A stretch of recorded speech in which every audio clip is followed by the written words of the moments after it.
Hey there, are you ready to build a fitness business that becomes a true income producing asset? Then I welcome you to the Fitness Business Freedom Show, brought to you by Fitness Revolution. I am your host, Justin Hanover, and we have over 15 years of experience building thriving fitness businesses, and we are committed to sharing our knowledge and expertise with you. You can expect to hear proven business foundations and frameworks, success stories from our coaching partners, and guest experts to give you straight answers for your biggest questions. It doesn't matter if you have an online business, fitness facility, or operate as an independent trainer. You are in the right place to grow your business and create the personal freedom you desire.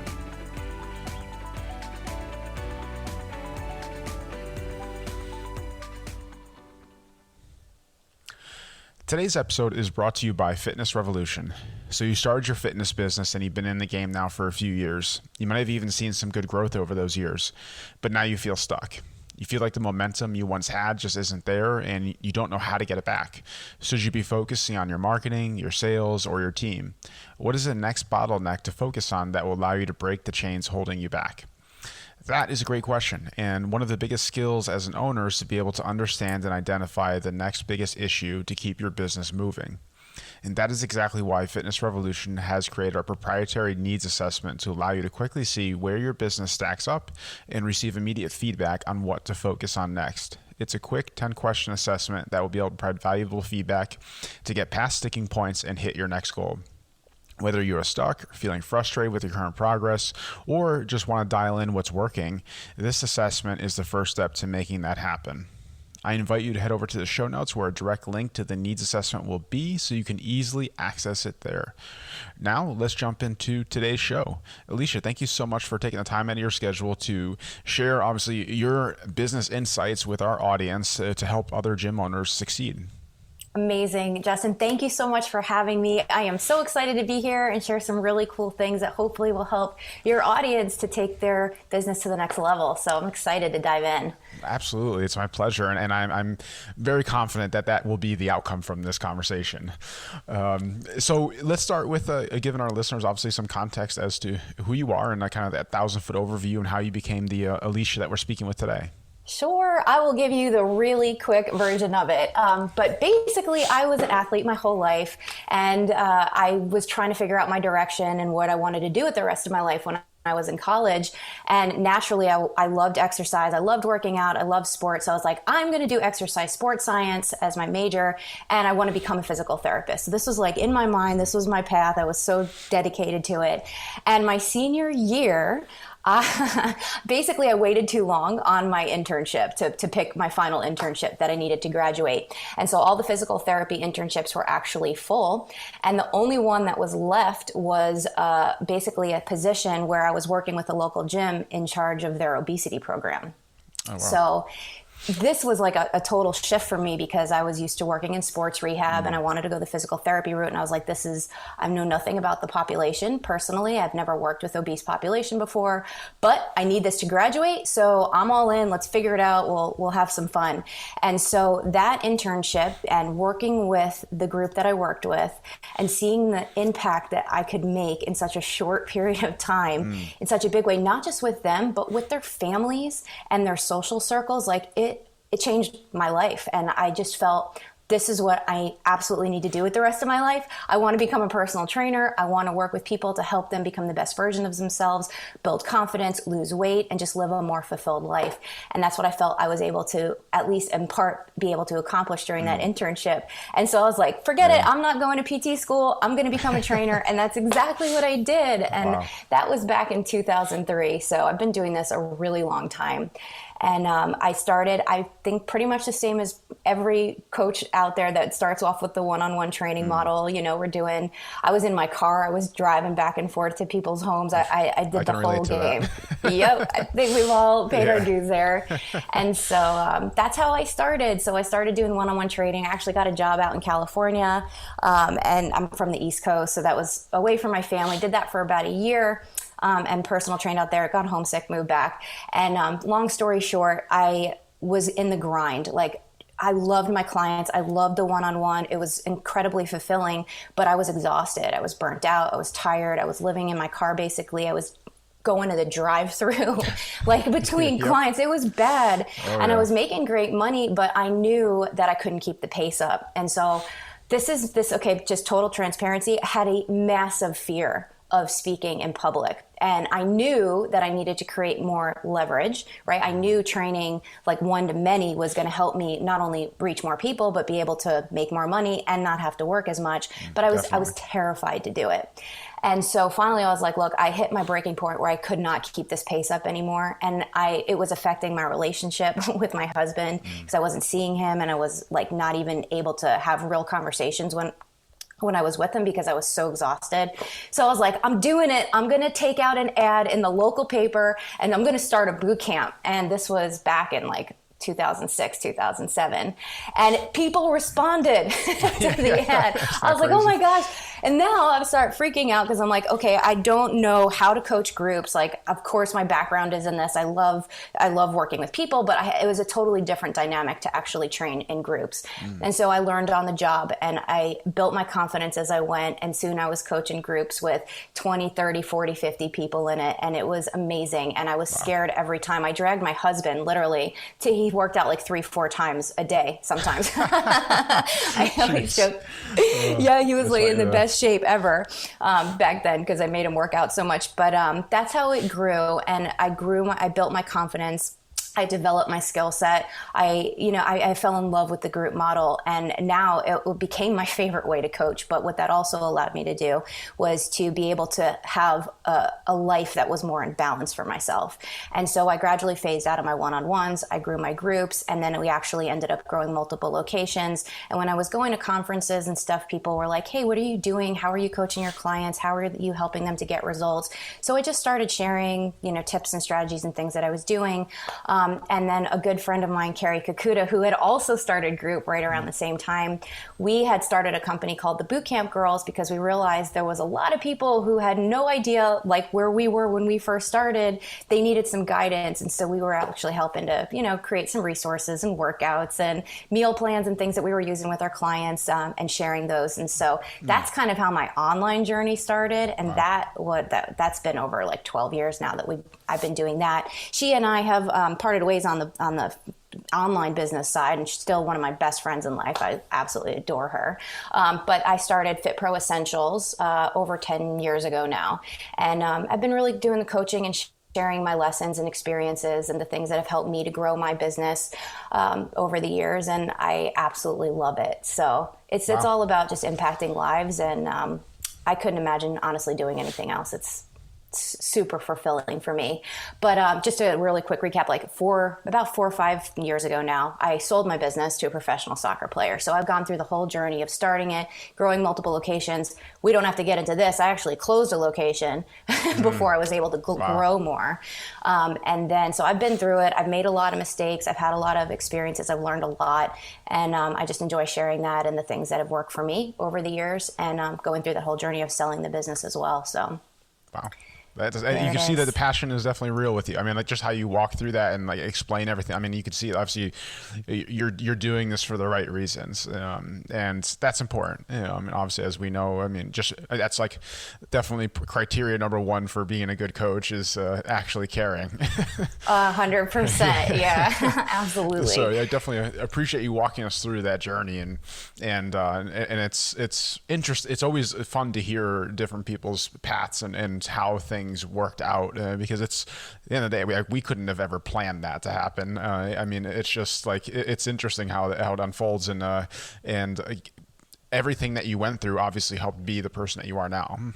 Absolutely. And sometimes in the middle of the muck, you're like, I don't understand why I'm going through this. It's so frustrating. You want just to be somewhere else. But then on the other side, when you come through it, you're stronger, you've got a bigger skill set, you've got more confidence, and you're able to actually share those wins and losses and things that you've learned with other people, and it makes it all worth it. But it's definitely not always an easy journey. No, definitely. For sure. Absolutely. And people usually only see the glory side of things, like all the wins that are posted on social, and they don't usually see all the ins and outs on the journey and the things that it took to get there. So. No, definitely not. Which is, again, another reason why we like to have Yeah, people for share their sure. stories first, because I think you can learn sometimes even more from that than you can from just hearing Absolutely. tactics and stuff. Absolutely. But on that note, we do want to make sure, obviously, we give you some good information today that you can use in your business. So we're going to Yes. be talking a lot about like content marketing, because that definitely is an expertise of Alicia's. So let's have you first like break down content marketing. Exactly, like what is it? Yeah. Well, I look at content marketing as really relationship building, right? I look at, and I started my business before even really like Facebook ads were even a thing. And obviously there was direct response marketing, but I grew my fitness business just by sharing great content, like sharing tips and things that worked and things that didn't, and like trying to add value to people's lives. And so basically putting out good stuff that helps solve a problem. And being consistent is very important with content marketing. It's not something that's ever a one and done type of thing. It's like showing up, being present, showing that you're the expert, that you know what you're talking about, and that you can help the people that you're trying to impact solve a problem, a big problem or challenge in their life. And it's really just showing up and building those relationships. It's a longer term strategy. It's not running a Facebook ad, right, to a lead form. This is actually a longer term that, it takes an investment and it takes commitment to the process to be effective there. But when it is, man, you have relationships that will last forever, and they're deeper, and people trust you, and they'll be a lot more likely to, one, you'll help them take action and maybe even have some wins before they even start working with you, but they're going to be a lot more likely to convert and work with you when they are ready to take that next step forward towards their goals. Plus, being a fitness professional, like, it's all about creating impact. I'm not saying give away the farm or anything like that with your content marketing. In fact, you shouldn't, because most people won't take action unless they have a little skin in the game. But I just think it's really important to show up and help people, build that confidence and believe in themselves that they can do it. That can all happen through content marketing. Oh, absolutely. And Yeah. and I like that you said that this is obviously, like you said, like a long-term strategy, but at least would you say, obviously, I mean, if you put the time in and you stick to this, that long-term strategy eventually becomes short-term results, because eventually, obviously, it starts hitting and paying off, correct? 100%. And even though I say it's a longer term strategy, that doesn't mean that you can't be monetizing along the way. Like, it's not something you wait like 5 years and like, yes, now I'm going to send out this email that's going to promote my program or product, whatever. Yeah. This is like something like you're doing this, and over time, like, you've built up a ton of goodwill. But when you do have like your higher ticket coaching programs, or you're ready to go for offers, you can do that. But you should also be every content, like, not every content piece that you put out, but you should be passively having call to actions to ascend throughout your flow, your funnel, however you structure that. So that people can take that next step forward with you, and where they can find more information about working with you or a program that you're running. So you can still add value and market at the same time. Yeah, no, definitely. I think that's Yeah. where it's like you kind of always have to have your brain in two places of like where you're going and then the reality of what's happening now, and not because it's just that is the evolution of business. I mean, like, you can't Yes. obviously you can't ignore where you're currently at, but then you also have to make sure that what you're doing right now is leading to where you need to be. Yes. And I've seen people fall into the trap where they're like, I'm just going to give out great stuff. And then that's No all plan. they do. And then they're like, then they feel bad about actually promoting. I'm like, no, this is the whole point, right? Because you want to help them. You can only really help somebody when they become a client. So it's one and the same, and it has to be aligned and thought of that way, I believe, anyway. So, and obviously you're aligned with that as well. Oh, definitely. So, yeah. And just out of curiosity, like, is there any bad version of content? Yes, absolutely. What would that be? Well, content that's just like spaghetti throwing against the wall, like with no thought through process, content that doesn't really connect with their niche market. They're just putting up something randomly. They really, like, when you have content, because it takes time. It takes time to put content together. If you're going to do it, like, have a purpose, have an intention Yes. with it, Yeah. right? Don't just throw something up there because you haven't posted in 5 days. That's bad content. I mean, it's something, but it's not going to be like productive. Yeah. So I think everything needs to have just a real intention behind it, and it should connect and it should have a purpose. And even if it doesn't connect right away, like you don't know what's happening below the surface on other people, right? But you just if you're committed and you know that you're putting out content that's going to be impactful and it will turn into something fruitful down the road, you just keep doing it, and it will that compound interest kind of principle, right? But it should be intentional, and you should get feedback. Ask people if you're not sure, like if your content's connecting, talk to your clients, talk to your prospects, and get actual feedback. Don't just play the guessing game. Yeah, no, that's definitely very, very important, is to make sure you're speaking the language of the person that you want to be serving, not just speaking your language, basically. Yes. But no, I love what you said, like putting purposeful and meaningful content out there. It's like, it drives me crazy when I don't know how many times I can see like a fitness professional share the same post on like how much water should you be drinking a day. Right. And it's like, come on, like that's not doing anything for you or for that person. Exactly. But no, that makes a lot of sense. So now, before maybe actually getting into the content creation strategy, what should be happening first, or like what should be in place in the business, or maybe like what should be established or figured out within the business before they can really move forward in content? Good question. Well, I guess the biggest thing that they need to understand is the real problem that they solve. Okay, because if you're going to be creating content and working with your market, you should have your niche pretty dialed in. I think the problem that people run into is they're too generalists, like they're too much of a generalist. So they're trying to be too many things to too many people. And so especially if you're just getting started, the easiest way is to pick a very specific problem with a big enough pain point where people are going to need to take an action on that to change their life.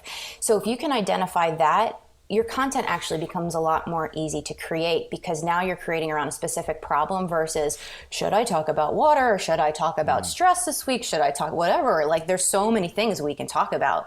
But I mean, what specifically is going to move the needle the fastest? And that's going to become by identifying what that specific pain point is and that challenge, and understanding why people can't overcome that, and then creating content around that. You know, that very first step, that very first action. So that's kind of the place. You have to understand the problem you solve and who you solve it for. And then everything else will evolve around that. And how do you help people, like people that you've worked with, identify the type of content and where they should be creating content that best suits their business? And I would say, do you have to take into consideration the person themselves that's creating it? Like, say if somebody like really hates a certain platform, but maybe like their clients are on there, would you still push them to do that, or find another way?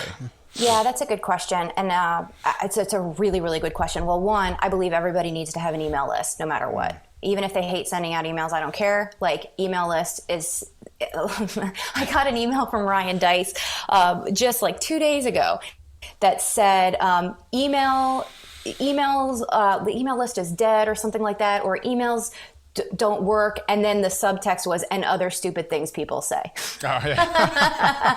I'm like, spot on. Like, people keep talking stuff like negatively about email, but no, like in my business, 50% of my revenue or more comes from my email list. Like, your most loyal followers and subscribers will be following you on email, and people open up their emails. Absolutely, they do. I think I read a stat in the article that it pointed to like 56%, and I might be getting that wrong, but I think it's around 56% of people check their email before they go to work. So like, people still check their emails, you guys. It's very, very important. And people who want to hear from you, if you're adding value, they're going to keep opening up your emails. If it's pitch, they're not going to open up your emails. But adding value is really important there. And then I think also important is picking one platform that you really want to be on, that your clients will be, your prospects are there.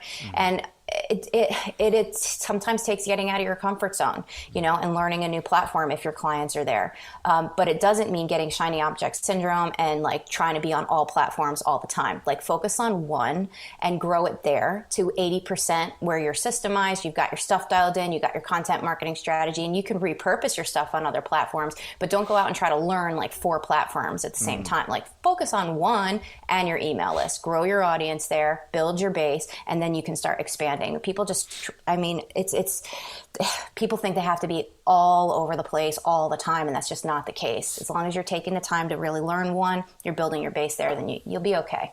And then you just gradually build over time. Yeah, no, I completely agree. I think sometimes people get like too caught up in like these like bigger like gurus out there that are saying things like Gary Vee or something like that, where he's like, oh, just you have to be like, if there's a social platform, you should be there. And it's like, what? It's about stress. It's like, exactly. Like, there's no way, especially since 99% of the people haven't even mastered one platform. Exactly. Like break it down. What really are your goals, and do you need to be everywhere to hit them? Right? No. You really need to just figure out one thing on one platform, and then as your business grows, you can expand from there. But absolutely, 100% agree with you. Some great insights to point out about the content specifically and like the different platforms and everything, like, and kind of put people at ease with thinking that they have to be all in everywhere. But now I want to give you some time to really dive into how to actually consistently create content and how to like go about creating content. 'Cause I know that's one of the biggest things for people is they stress about knowing how to actually keep producing content. And I think it becomes like this beast that like just overwhelms them to the point where they just freeze and stop. Yeah. I mean, with all the million things that we're doing as business owners, like having the space to be creative and come up with content it's a full-time job. Oh, absolutely. It can feel like that, right? And you can definitely just like beat your head against the wall trying to come up with ideas. I've got a really cool framework. This is actually something that we use internally too to create content, and it really will help. I call it the 5x5x5 framework, and it will help you come up with 125 ideas for your content that's going to connect in a very deep way with your ideal clients. And so it's going to be a little hard because this is audio, but I'm going to do my best to kind of explain it so that you guys can kind of picture it and maybe even write down as we go. But I'll post the link to this so that you can share it and you guys can actually see the chart that goes with it. Because when you see it, it'll make probably a little bit more sense. But it's called the 5x5x5 framework. And the perfect question that you asked before is like, what do you need to be able to start creating content? That's actually how I start creating content. So the very first question that you need to answer is, what is the big problem that you solve for your niche market? Okay, what challenge do your clients have? Like, what's the big number one thing that you help people solve? And then once you know that, everything stems from there. So what I want you to picture in your head is kind of like a chart, like a family tree type of thing, or some kind of chart that has stems underneath it. So there's going to be 3 levels, 3 layers to this, the 5x5x5 exercise. The big problem starts at the top, okay? And then what we're going to do, the first thing that you're going to do once you have your big problem, and let's just give a couple of examples so you can, actually think this through all the way. Here's a big problem that a lot of fitness professionals help their clients solve. Moms who struggle to lose weight. Okay, that's a very specific niche market with a very specific problem. Another problem might be they work with busy, stressed out professionals who need to get their health and stress levels under control, right? That could be another big problem that fitness pros have to solve. Men who can't put on muscle mass. That's another problem. They work with men who can't put muscle mass on. Another one might be women going through menopause who are unable to manage their symptoms. They're having hormonal issues. They can't get things under control. And then, so those are just a couple of examples. Don't overthink it too. Like if you're going through this exercise, just don't overthink it. This is just basic here. Moms who struggle to lose weight. So now what we're going to do is we're going to get into the really good stuff. And this is how you're going to create your levels of content.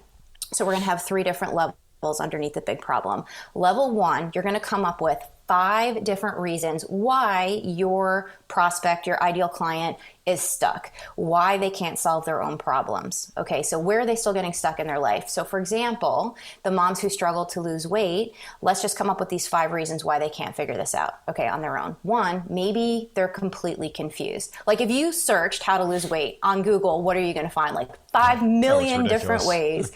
Yeah. So they're confused, and like they've probably tried a bunch of different things, whatever, in the past that didn't work for them, or they didn't stick through it long enough. So they're confused. You don't know what you should be eating, and there's too much conflicting information. Another reason might be she doesn't know what plan's going to work specifically for her. She doesn't have an action plan. So she's just trying to do little things here and there, and none of them are actually like an actual plan cohesively working together to get a result. Another reason why she might not be able to achieve this is because she doesn't believe that she can. Right. So this goes a little bit deeper. She doesn't have that belief in herself. Maybe she's tried a bunch of programs in the past or tried a bunch of things and she's failed. And now she doesn't have that confidence that she's able to do it again. It could be she's just a busy mom, keeping her house together, keeping her family together, and she's not making herself a priority. So that could be a reason why she's not achieving her goals. And another one might be maybe she doesn't have the support that she needs to get there. She doesn't have the accountability. Maybe her social circles like to go out every Friday for drinks, or her family does like pizza night Friday or Taco Tuesday. And like they just have created some unhealthy habits as a family, and her social circles, they're all like more unhealthy. And then she wants to be able to hit her goals. So those are just 5 reasons. So what I would encourage you to do is to sit down, write your big problem down that you solve, and then under that, come up with 5 reasons why that person is getting stuck. Why can't they solve that problem on their own? So that's level 1.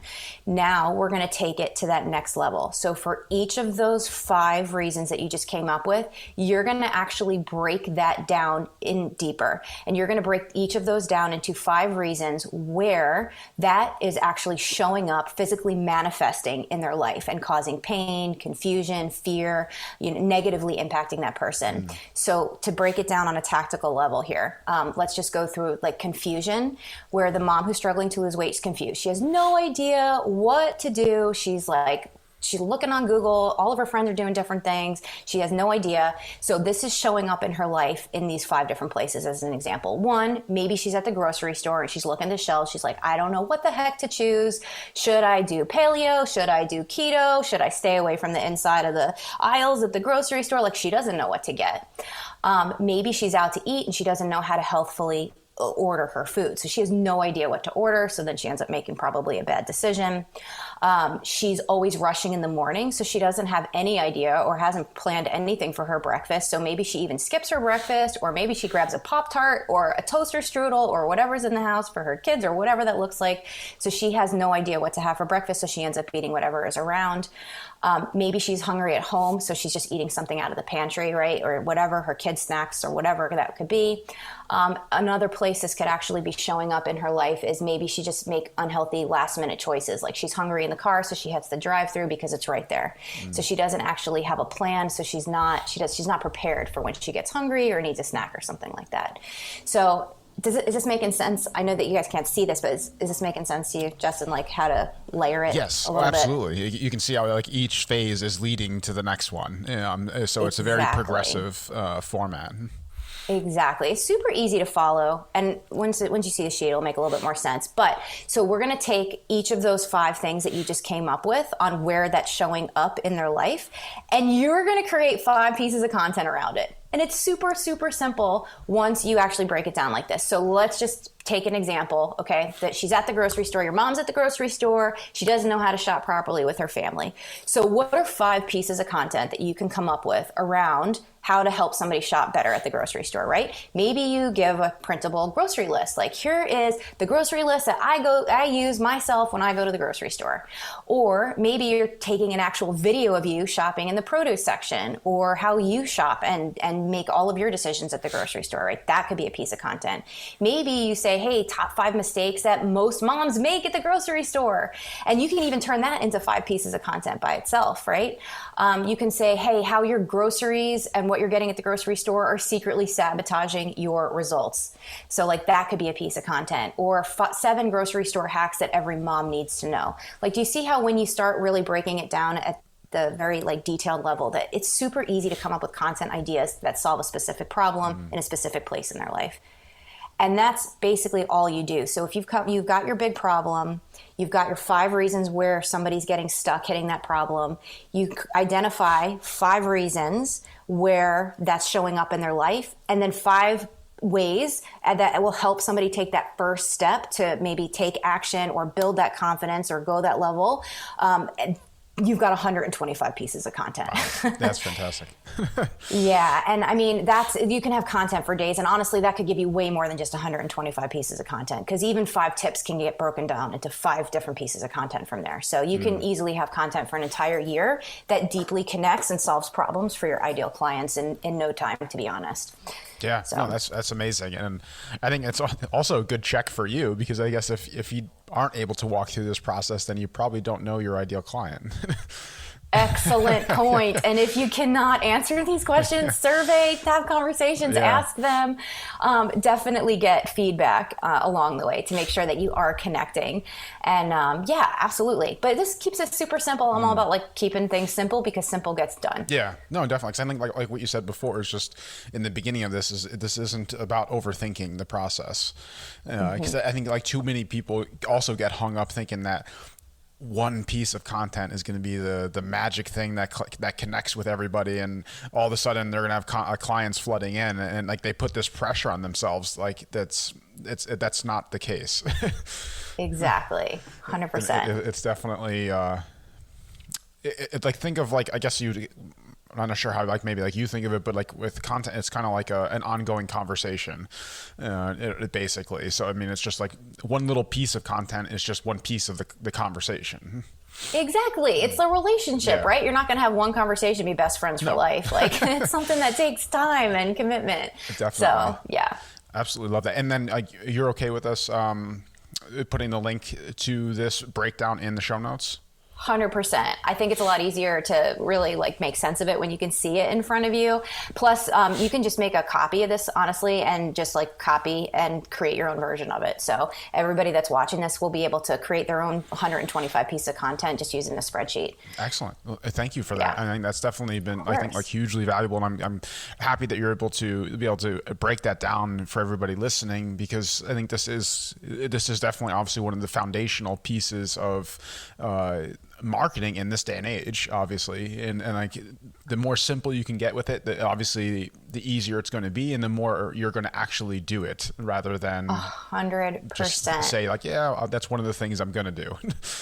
100%. And this is the thing, right? Like relationships last. Tactics, platforms, strategies, all that stuff changes over time. But when you have a relationship and people trust you because you've been putting out good stuff and they know you have their best interests at heart, like that will never go away. No, definitely right? not. So, and yeah, I mean, obviously relationships are what, I mean, we saw that through all the fitness businesses going through the pandemic and everything. The businesses that built the strongest relationships are the ones that did the best walking through that. Absolutely. So, but with that in mind, this has been an amazing, insightful conversation, with everything that you've been sharing. As we work towards wrapping up, as I mentioned to you before, I like to kind of end with this perspective question to kind of see how you would answer this. But like say, obviously, a gym owner came to you looking for some type of support or mentorship based on obviously your background and where you've been and where you are now. What do you think is the most important thing for them to hear? Believe that you can accomplish anything you want to be able to accomplish. Honestly, it comes down to your mindset and your belief in yourself. You don't have to have all the answers to start. You just have to be able to help people, and you have to have their best interests in mind. But that said, you also are the only one that fills your plate. Yes. Right? Because like that's actually tactical here. Like we take on so much and then we burn ourselves out and we get overwhelmed and we get stressed. But we always have to remember, like, take it one step at a time. Like, believe that you can do it. Create your plan. Follow your plan. Don't let yourself get shiny object syndrome and distracted and try to take on 50 million things at once. Like, create your strategy that's going to go forward, that's going to get you, and just take that one step after the next. And don't put too much on your plate, because I think that people feel like they have to be everything and do all the things, and you don't. You just have to keep putting one foot in front of the next. You have to keep following your plan. Don't let yourself get distracted. Keep that level of focus. It's very, very strong.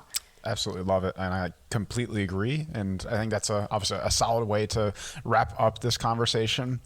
But I just want to say, Alicia, first thing, thank you so much again for your time and being able to share your insights from your journey. And more importantly, I mean, thank you obviously for what you're doing in this industry and how you're impacting all of your clients and how that's rippling out from you. So we really appreciate everything that you're doing. Amazing. Thank you so much for having me, and for you too. Like, you guys have absolutely incredible impact, and the way that you work with your clients is amazing. And you obviously are a shining example, you guys, of creating amazing content. So it goes far beyond just like the people. Like it's got that trickle down effect, and I have so much admiration and respect for what you guys do. So thank you for everything that you guys do, and thank you for having me on. Absolutely, and thank you for saying that. It really means a lot. And then anybody listening to this that would like to obviously connect with you further and continue this conversation, or have questions that want to go deeper with, where's the best place for them to reach out to you? Awesome. You guys can go to my website. It's fitproessentials.com. We got a ton of content on there that you can check out. I'm surprised. That's great. And we'll definitely have the website again in the show notes, along with obviously the link to the 5x5 content sheet, so you guys can access both of those things directly there. And as we always say, we encourage you to reach out. I mean, if you feel inclined at all to connect, do it. Like, that's how opportunities are created. That's how new things can start, but it never can if you don't take that first step and simply reach out, send an email, and Absolutely. You don't know what can come from that. So thank you again, Alicia. And last thing, obviously, I just wanted to obviously thank you, the listener, because obviously without you, we wouldn't have a show. And we are happy that you are looking for ways and resources to improve and grow your business. It's so important as we continue down this journey to never stop that pursuit. And like we said a couple times throughout this conversation, if you have to re-listen to this conversation, take notes and actually put together an action plan list of what you are going to do from this. Even if it's one thing, get one thing that you're going to actually apply. And that's where the true value comes, not just from listening, it's from actually doing it. And with that being said, I look forward to having you join us on the next episode of the Fitness Business Freedom Show. Thank you so much, and take care. Thank you so much for listening to today's episode on the Fitness Business Freedom Show. On behalf of Fitness Revolution and myself, we are thrilled you are looking for ways and resources to move your business forward, and we are honored to be that source for you. If you would like to receive more business building support from us, be sure to head over to the show notes and join our subscriber list and stay on top of all the industry insights that matter most to you. Now, before I close out today's show, if you found this episode beneficial in any way, I just ask you to leave us a simple review to help other gym owners find us and discover this show. Thank you so much, and I will see you on the next episode of the Fitness Business Freedom Show.